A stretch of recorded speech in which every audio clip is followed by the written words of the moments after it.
जय हिंद। देखिए आज हम लोग कार्बोहाइड्रेट को कैसे पहचानेंगे, बिल्कुल आसान तरीके से पहचानेंगे, ट्रिक के साथ पहचानेंगे कि मोनोसेक्राइड कार्बोहाइड्रेट कौन सा है, यानी डाइसेक्राइड कार्बोहाइड्रेट कौन सा है और पॉलीसेक्राइड कार्बोहाइड्रेट कौन सा है। इसमें पूछा जाता है, छांटने के लिए पूछ लिया जाता है, 4 को ऑप्शन दिया जाएगा, उसमें पूछेगा इनमें से कौन मोनोसेक्राइड है, कौन डाइसेक्राइड है, कौन पॉलीसेक्राइड है, इस तरीके से पूछा जाता है। तो आप बिल्कुल आसान तरीके से इसको पहचान पाइएगा। तो चलिए वीडियो का स्टार्ट करते हैं। अगर वीडियो से आपको कुछ सीखने को मिलेगा तो चैनल को सब्सक्राइब कर लीजिएगा और वीडियो को लाइक कर दीजिएगा। देखिए बारी बारी से हम सभी को देखेंगे। पहले आप मोनोसेक्राइड को पहचानने के लिए बारे सीख जाइए और मोनोसेक्राइड को पहचानेंगे कैसे, इस सभी को देख लीजिए। इसका ट्रिक हमने बनाया है क्या, इसका हमने ट्रिक बनाया है कि मोनू गैमे राग डिगी डिगी फ्र। याद रखिएगा, मोनू गैमे राग डिगी डिगी फ्र।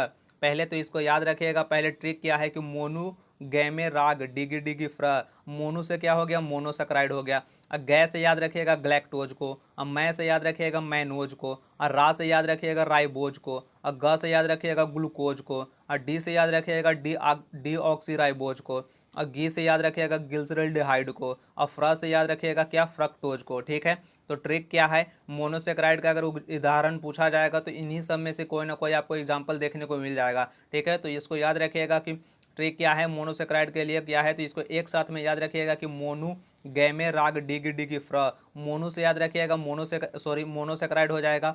और गै से याद रखिएगा, ग्लैक्टेज को, और मा से याद रखिएगा मैनोज को, और रा से याद रखिएगा राइबोज को, और ग से याद रखिएगा ग्लूकोज को, और डी से याद रखिएगा डी ऑक्सी राइबोज को, और घी से याद रखिएगा गिल्सरॉल्डिहाइड को, और फ्रा से याद रखिएगा क्या, फ्रक्टोज को। ठीक है, तो मोनोसेक्राइड के अंतर्गत इतने ही एग्जाम्पल्स को आप याद रखिएगा, इतना ही से आपका काम चल जाएगा। ठीक है, अब देख लीजिए, अब मोनोसेक्राइड से संबंधित जितने भी अगर आपको प्रश्न बनते हैं उन सभी प्रश्नों को भी देख लीजिए। उसके बाद में डाइसेक्राइड के बारे में बताएंगे, उसके बाद में बताएंगे पॉलीसेक्राइड के बारे में। सबका ट्रिक यहाँ पे बनाया हुआ है, आप इसको याद रखिए।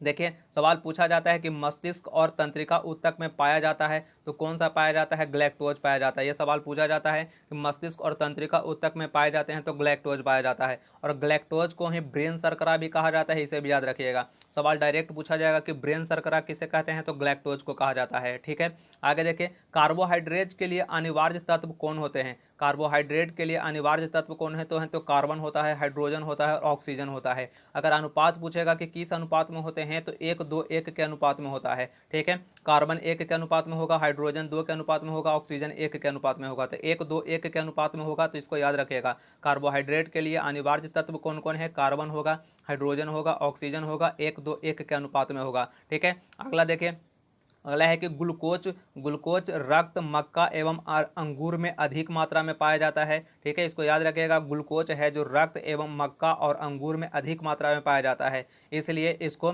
ब्लड शुगर भी कहा जाता है। केन शुगर, केन मतलब होता है मक्का, मक्का शुगर भी कहा जाता है, और अंगूर शर्करा भी कहते हैं। ठीक है, तो ग्लूकोज में आपको पूछेगा कि केन शुगर किसको कहते हैं, केन शुगर किसे कहा जाता है, तो ग्लूकोज को कहा जाता है। अंगूर शर्करा भी किसे कहते हैं, तो ग्लूकोज को कहते हैं। अब ब्लड शुगर किसे भी कहा जाता है, तो ग्लूकोज का कहा जाता है। तो आप इसको इतना याद रखिएगा, ग्लूकोज रक्त, मक्का एवं अंगूर में अधिक मात्रा में पाया जाता है, इसलिए इसको ब्लड शुगर कहते हैं, केन शुगर भी कहते हैं, और अंगूर शर्करा भी कहा जाता है। आगे देखिए, आगे है कि मीठे फलों में कार्बोहाइड्रेट फ्रक्टोज के रूप में पाया जाता है। कई बार सवाल पूछा जाता है, इसको याद रखिएगा।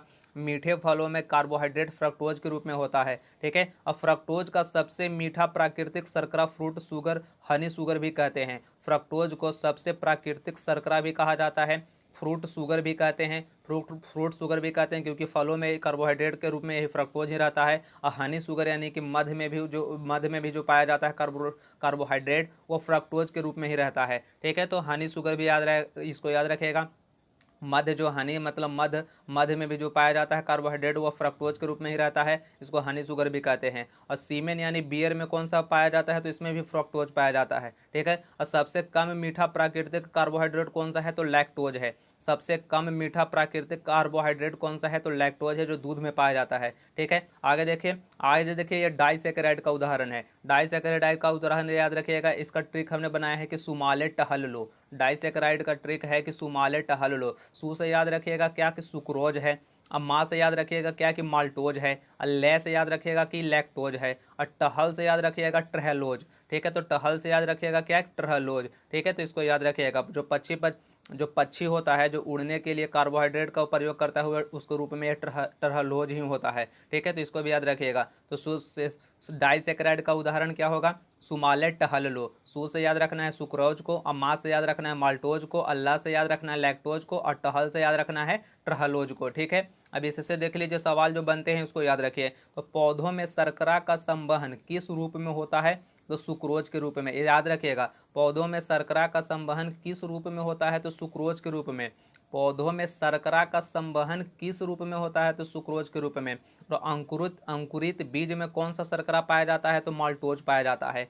अंकुरित बीज में कौन सा शर्करा पाया जाता है? तो माल्टोज पाया जाता है। आगे देखिए, आगे है पॉलीसेकेराइड को पहचानने के लिए याद रखिए, ये सबसे सिंपल है कि इसके अंत में अधिकतर में न लगा दिखेगा। ठीक है, अगर आपको पॉलीसेकेराइड पहचानना है तो देख लीजिएगा, जिसके अंत में अगर न लगा दिखेगा तो समझ लीजिएगा कि पॉलीसेकेराइड है। और डाइसेकेराइड का तो ट्रिक बता ही दिए, और मोनोसेकेराइड का ट्रिक बता दिए। ठीक है, तो आप आसानी तरीके से इसको पहचान पाइएगा। देखिए, जैसे एग्जांपल में ग्लाइकोजन है, काइटिन है, हिपेरिन है, पेप्टिडोग्लाइकन है, डेक्सट्रीन है, पेक्टिन है, सबके अंत में यहाँ पे देखिए न दिख रहा है, आपको न दिख रहा है। ठीक है, न है तो आप इसको न से याद रख लीजिएगा कि जिसके अंत में अगर न लगा दिखेगा याद रखिएगा कि वो पॉलीसेकेराइड है। ठीक है, तो glycogen, chitin, heparin, peptidoglycan, dextrin, pectin. और याद रखिएगा, और अपवाद में याद रखिएगा जिसके अंत में न लगा न दिखेगा पर ये पॉलीसेकेराइड के एग्जाम्पल हैं। जैसे स्टार्च है जो पॉलीसेकेराइड है, सेल्यूलोज है जो पॉलीसेकेराइड है, अगार अगार भी एक पॉलीसेकेराइड है, और गम भी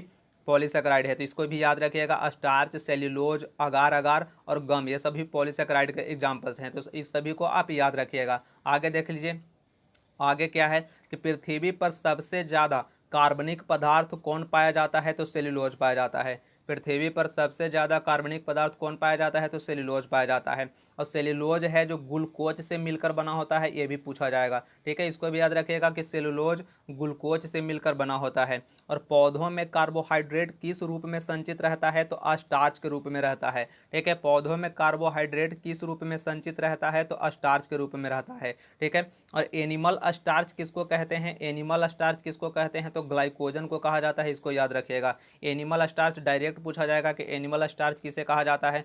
तो ग्लाइकोजन को कहा जाता है। ठीक है, अब कवकों में भोज्य पदार्थ किस रूप में स्थित होता है? तो ग्लाइकोजन के रूप में स्थित रहता है।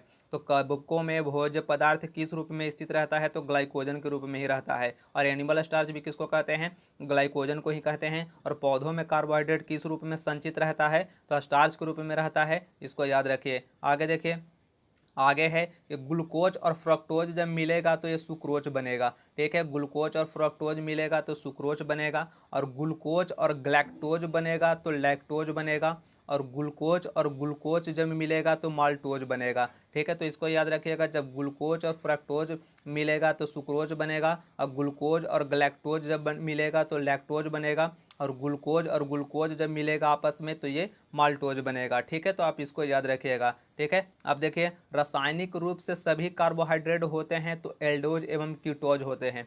रासायनिक रूप से सभी कार्बोहाइड्रेट होते हैं तो एल्डोज एवं कीटोज होते हैं। सबसे जटिल कार्बनिक पदार्थ कौन सा होता है? तो ये प्रोटीन होता है। ये भी सवाल पूछे जाते हैं। सबसे जटिल कार्बनिक पदार्थ कौन होता है? तो प्रोटीन होता है। और प्रोटीन में अनिवार्य तत्व कौन होते हैं? तो कार्बन होता है, हाइड्रोजन होता है, ऑक्सीजन होता है, नाइट्रोजन होता है। और भी होते हैं, आयोडीन भी होता है, सल्फर भी होता है, फास्फोरस भी होता है, आयरन भी होता है। पर ये चारों जो कार्बन, हाइड्रोजन, ऑक्सीजन और नाइट्रोजन, ये मुख्य रूप से होते हैं। ठीक है, तो इसको याद रखिएगा। तो प्रोटीन के लिए अनिवार्य तत्व कौन होते हैं? कार्बन, हाइड्रोजन, ऑक्सीजन और नाइट्रोजन। ठीक है, आगे देखिए, प्रोटीन शब्द किसने दिया था? तो बर्जीलियस ने दिया था। इसको भी याद रखिएगा, प्रोटीन शब्द किसने दिया था? तो बर्जीलियस ने दिया था। ठीक है, और वसा का